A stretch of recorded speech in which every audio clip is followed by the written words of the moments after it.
Bonjour, je vous présente aujourd'hui ce bouchon de bain en silicone qui est proposé par Mod & Style. Il s'agit du modèle M3836. On le reçoit dans cet emballage plastifié et je vous le présente tout de suite plus en détail. Ce bouchon de bain Mod & Style a un diamètre de 15 cm.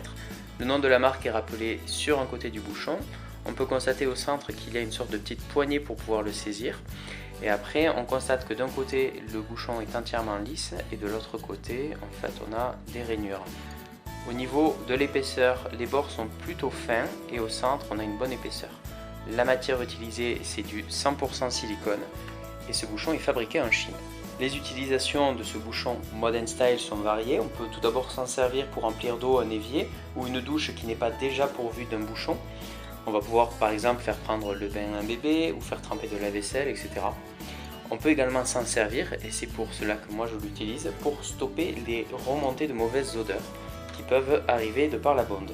Au niveau des caractéristiques, il faut savoir que ce bouchon a l'avantage de passer au lave-vaisselle. Il est plutôt flexible et il remplace idéalement un bouchon d'évier lorsqu'on a perdu celui-ci. Je vous propose de découvrir ce bouchon dans 3 utilisations possibles. Tout d'abord dans un évier, après on va voir dans une baignoire, puis dans une douche. Alors l'évier, je fais couler. Je vais volontairement laisser le bouchon ouvert et je vais mettre par-dessus le bouchon Mod & Style.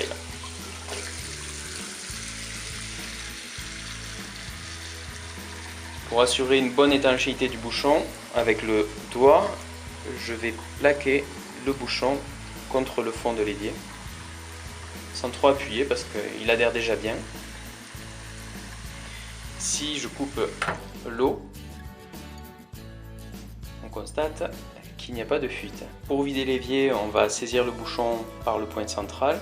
Il va falloir s'y prendre peut-être 2 ou 3 fois parce que ça glisse un petit peu. Voilà. Donc le bouchon joue bien son rôle. D'ailleurs là, si je veux le saisir, il ne vient pas. Nouvelle tentative maintenant avec une baignoire. Donc je fais couler l'eau. Et je mets le bouchon.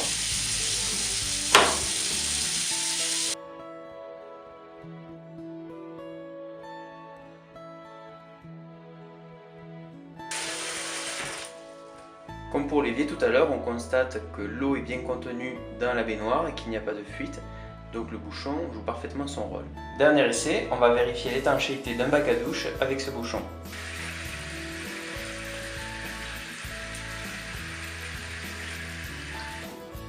Dans ce cas de figure, on constate que l'eau n'est pas retenue dans le bac à douche, tout simplement parce que le bouchon qui est déjà présent a un grand diamètre et il dépasse suffisamment pour empêcher le bouchon en silicone de se plaquer contre le fond du bac.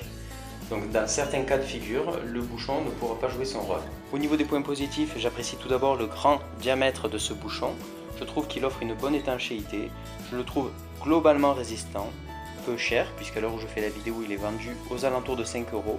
J'apprécie le fait qu'il soit compatible lave-vaisselle et j'apprécie enfin qu'il empêche les remontées de mauvaises odeurs. Au niveau des points négatifs, je trouve que les bords sont un petit peu fins. Quelquefois, il pourra mal plaquer s'il n'y a pas d'eau dessus. Ce n'est pas systématique. Et enfin, attention, il est incompatible avec certaines bondes de bac à douche, comme vous avez pu le voir dans mon 3e essai sur la vidéo.